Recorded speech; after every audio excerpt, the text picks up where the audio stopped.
Hello à tous et bienvenue dans ce nouvel épisode. Je suis très heureuse de vous accueillir aujourd'hui pour le premier épisode donc de l'année 2022. C'est un épisode très spécial parce que pour la première fois, j'ai le plaisir de l'animer avec une invitée, donc qui est Chloé Mercaer, coach aussi. Chloé, je vais te laisser te présenter à nos auditeurs. D'accord, très bien. Eh bien déjà, merci à toi Soraya de m'inviter sur ton émission de podcast. Je sais que c'est quelque chose qui te tient beaucoup à cœur et je suis hyper contente que tu m'invites aujourd'hui. Donc moi, c'est Chloé Mercaer, je suis coach certifiée, je suis également en formation de psychologie clinique et psychothérapie. Et donc j'accompagne des personnes qui souffrent de dépendance affective et plus généralement de plein de problématiques relationnelles et affectives.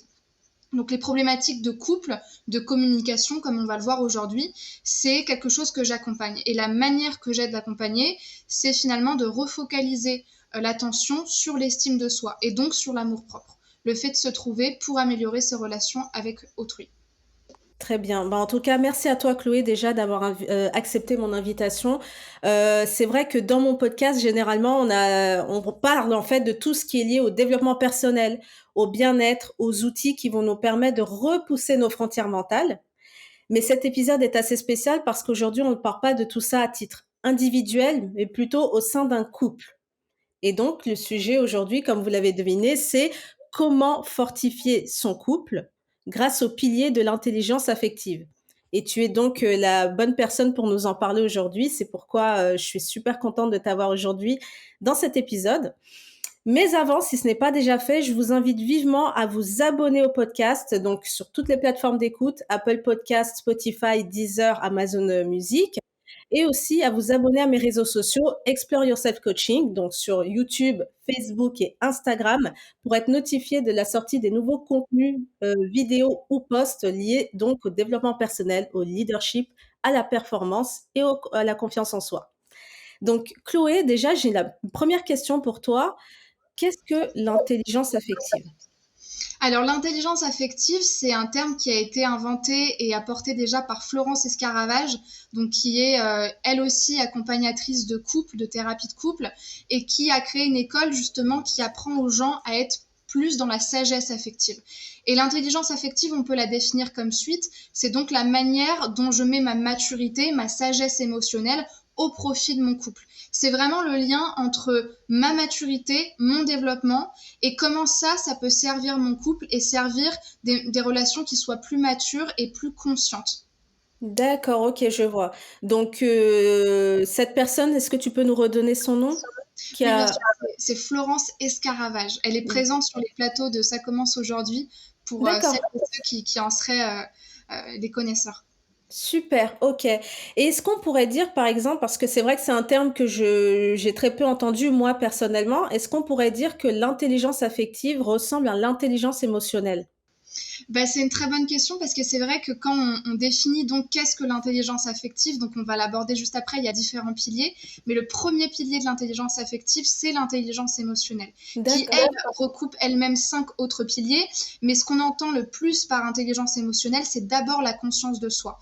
Et la base des relations amoureuses saines et équilibrées, c'est déjà le fait d'être relié à soi en tant qu'unité et en tant que personne qui connaît ses besoins, ses limites et qui, parce qu'elle vit bien avec elle-même, peut, alors là je tire une caricature, hein, mais peut vulgairement donner d'elle-même, recevoir l'amour et donc entretenir des relations qui soient saines avec l'autre.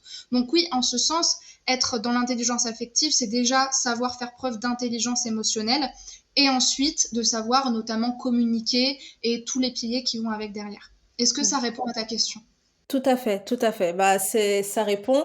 C'est très, très clair pour moi et en plus, c'est vrai que c'est complémentaire, en fait, à tout ce que je dis généralement dans mon podcast puisque finalement, pour pouvoir déjà commencer à amorcer le changement, il faut déjà changer de l'intérieur et le fait de comprendre ça, ça va nous permettre effectivement d'harmoniser au mieux notre couple et voilà, de s'épanouir pleinement, dans notre couple.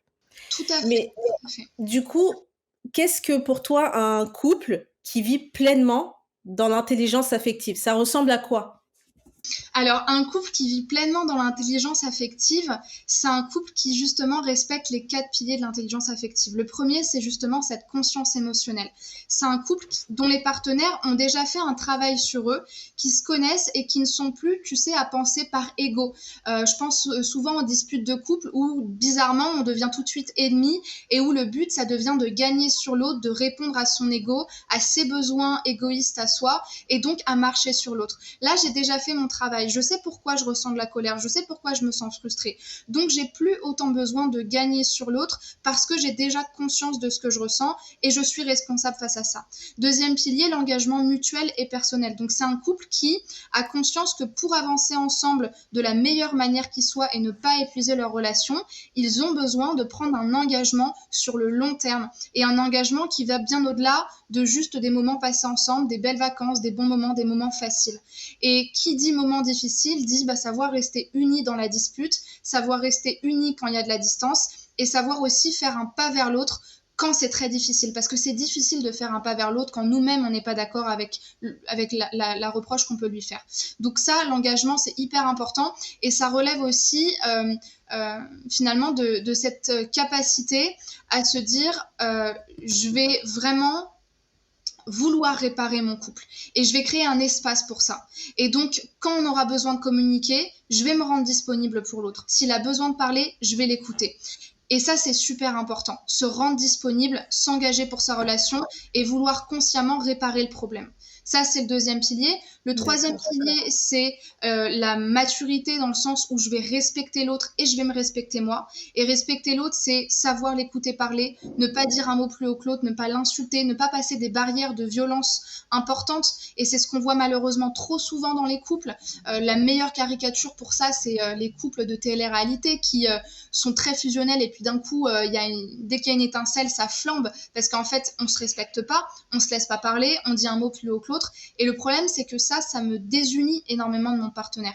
Donc, si je respecte pas des cloisons du respect et de la communication non violente, je pourrais pas être dans l'intelligence affective. Et d'ailleurs, je pourrais pas régler le problème avec sagesse et épanouissement, puisque par essence, quand je respecte pas l'autre, finalement, je montre que j'ai pas vraiment envie de régler le problème. J'ai juste envie de gagner. Et le dernier pilier, c'est la responsabilisation. C'est le fait de savoir faire la différence entre mes ressentis, la réalité des faits, ce dont moi je suis responsable et ce dont l'autre est responsable. Et ça, c'est super important et malheureusement, on ne contrôle pas l'autre. Mais quand un des deux partenaires n'est pas responsable et finalement prend très peu de responsabilité sur ce qui se passe, c'est très compliqué de gérer ça parce qu'il y a un manque de maturité dans l'un des deux partenaires.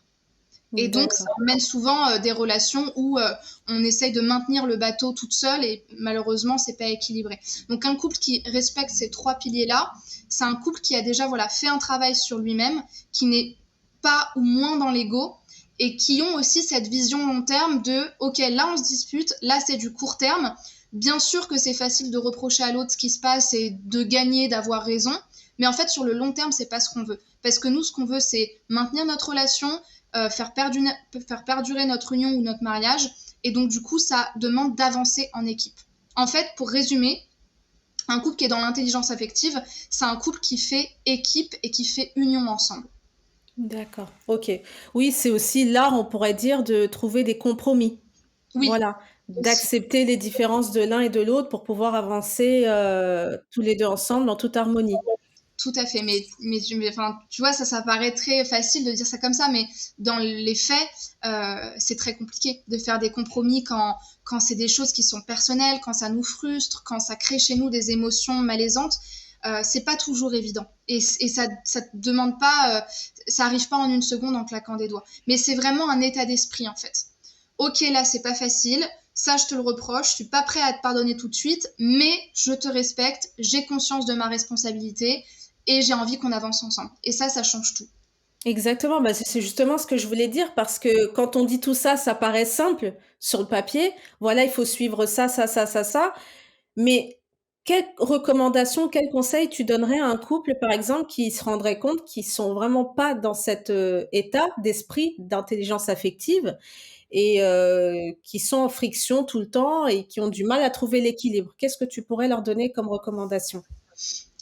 La première recommandation qui me semble importante, c'est de faire un pas de côté, tu vois, de faire une pause, de prendre un pas de recul, comme on dit step back en anglais, pour finalement se rendre compte un peu de ce qui se passe, du tableau général.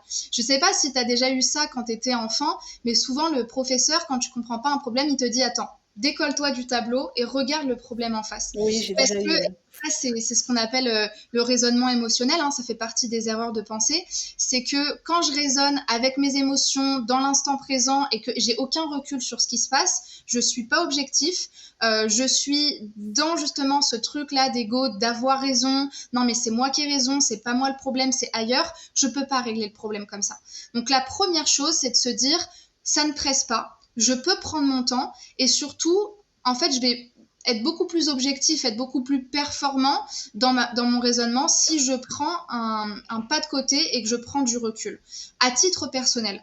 Ensuite, ce qui est le mieux, c'est de faire part justement de ces constatations-là. Bah, effectivement, il y a ça qui va pas dans notre couple. C'est à titre collectif, ce n'est pas juste toi, ce n'est pas juste moi. Mais ce que j'ai remarqué, c'est qu'il y avait ça qui n'allait pas. Dans notre système, il y a ça qui marche pas. Et ça, il faut qu'on change si on ne veut pas s'épuiser ensemble.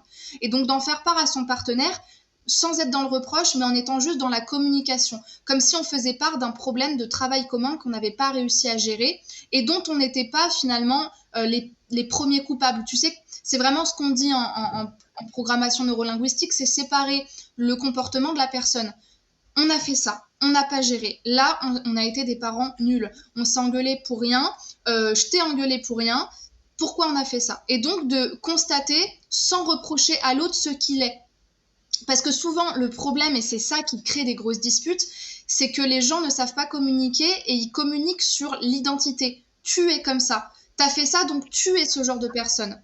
C'est pas le problème, c'est toi le problème.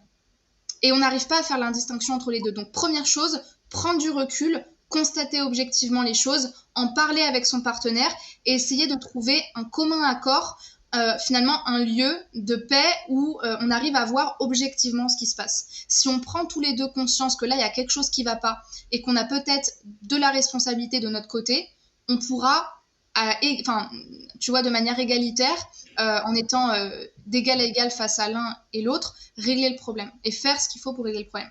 Et la deuxième chose, c'est, je le dis tout le temps, mais je le répète encore, c'est vraiment se poser la question déjà à soi et ensuite à l'autre, est-ce que j'ai envie de régler le problème?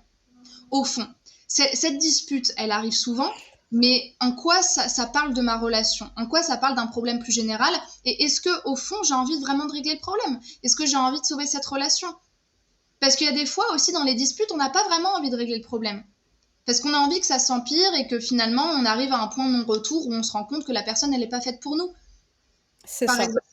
C'est ça. On ne veut pas voir, en fait, on connaît en fait notre situation, mais on ne veut pas en fait être authentique avec nos sentiments. Et donc on laisse les choses aller telles qu'elles sont, même si ça nous convient pas, parce qu'on a peur du changement, on a peur d'affronter ce qui pourrait se passer si on a le déclic de dire, bah voilà, ça ne me convient pas, il faudrait faire ça, ça, ça. Voilà.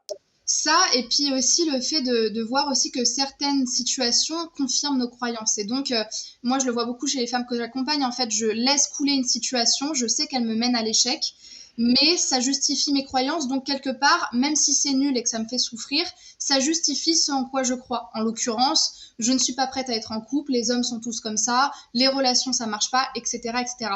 Parce qu'en fait, moi, je pense que les gens ont peur, en fait, des grandes histoires d'amour, qui vous demandent d'être mature, qui vous demandent d'avoir confiance vraiment en vous, d'avoir confiance en l'autre, ça fait beaucoup plus peur que juste se prendre la tête et se bloquer et finalement on n'entend plus parler de la personne. Ça demande de Exactement. l'engagement.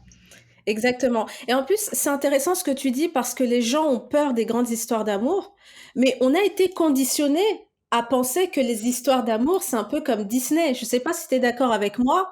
On a été conditionnés d'une certaine façon et en fait, sur le terrain, dans la vraie vie, c'est pas comme ça. On a affaire à deux êtres humains. Et les êtres humains sont des êtres émotionnels, on n'est pas des êtres logiques. On a des défauts, on a des qualités et l'idée, c'est effectivement de pouvoir être en symbiose ensemble, de s'accepter tel qu'on est pour pouvoir évoluer ensemble. Et il y a autre chose que tu as dit qui moi me enfin moi ça m'impacte vraiment, c'est de bien dissocier le comportement de l'identité. La plupart du temps, les gens, font quelque chose, ils pensent que voilà, c'est ma valeur, c'est ce que je suis. J'ai fait ça, donc je suis comme ça. Non, il faut bien pouvoir dissocier, l'identité du comportement si on veut pouvoir justement résoudre le problème, si on veut pouvoir prendre du recul, prendre de la hauteur pour pouvoir mieux analyser la situation et mettre en face des actions qui vont nous permettre de surmonter cette épreuve. Et ça peut passer partout. Là, aujourd'hui, on parle effectivement d'intelligence affective, de couple, de relations amoureuses. Mais par exemple, si on veut arrêter de fumer, bah, la première étape, c'est déjà de dissocier mon identité, c'est pas je fume, non, c'est pas je suis une fumeuse, c'est je fume.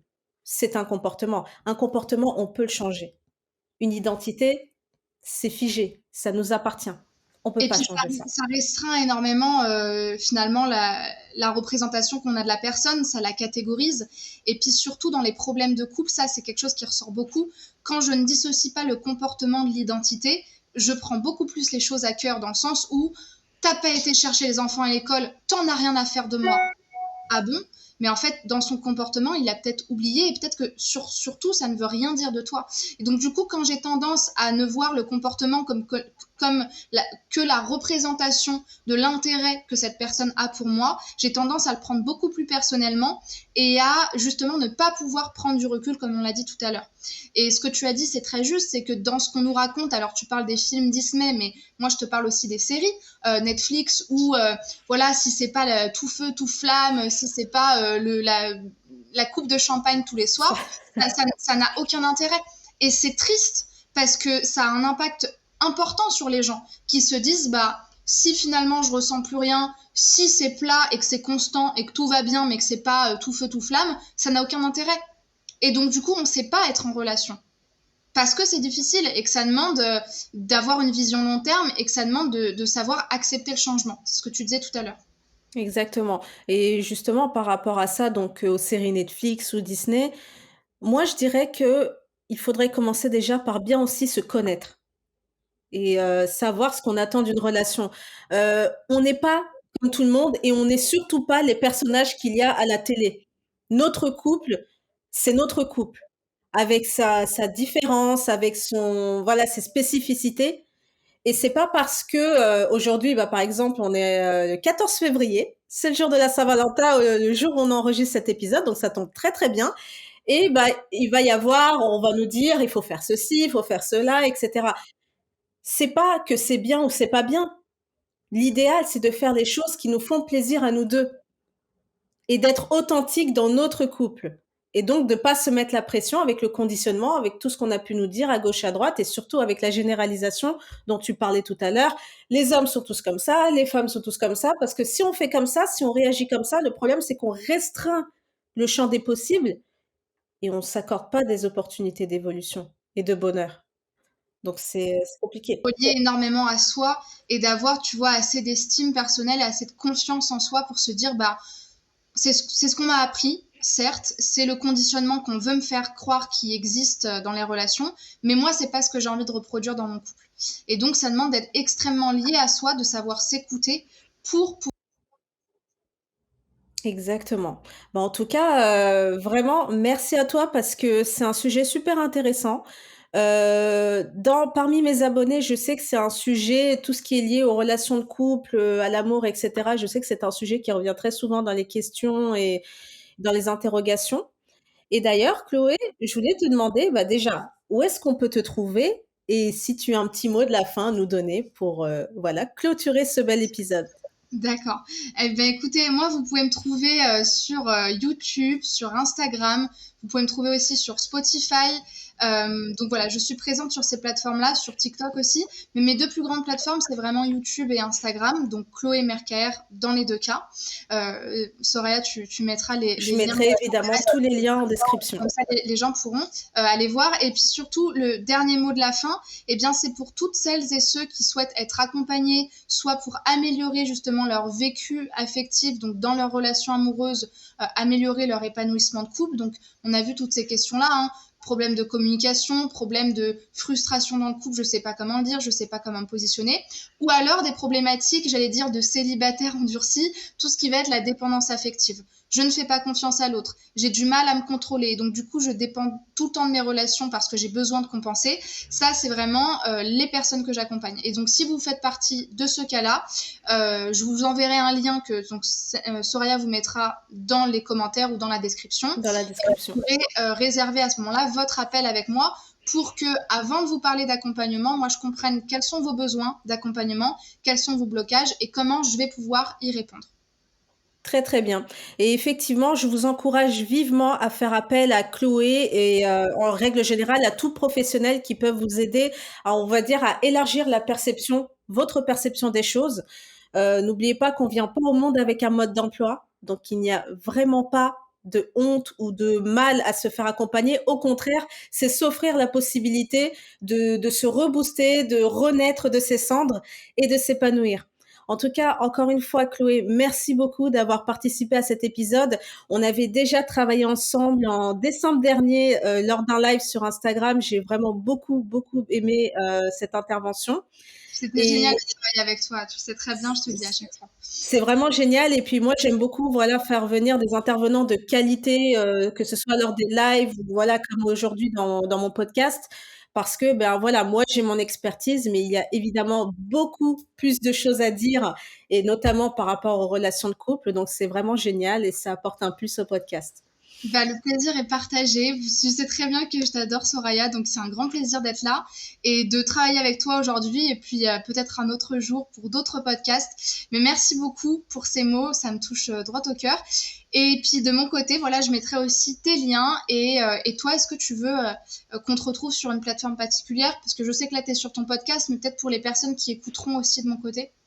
Alors moi, effectivement, donc une dernière présentation. Donc c'est Soraya dos Santos pour les personnes qui arrivent pour la première fois donc sur le podcast. Je suis coach de vie et je suis spécialisée majoritairement sur le leadership, la performance personnelle et professionnelle, la confiance en soi, pour vous aider donc à repousser vos frontières mentales et à devenir votre propre boussole dans le voyage de votre vie.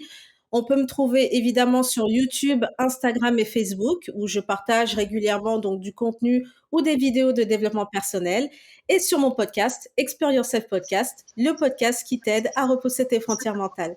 Merci beaucoup, merci infiniment Chloé pour ta participation, pour ton excellente intervention.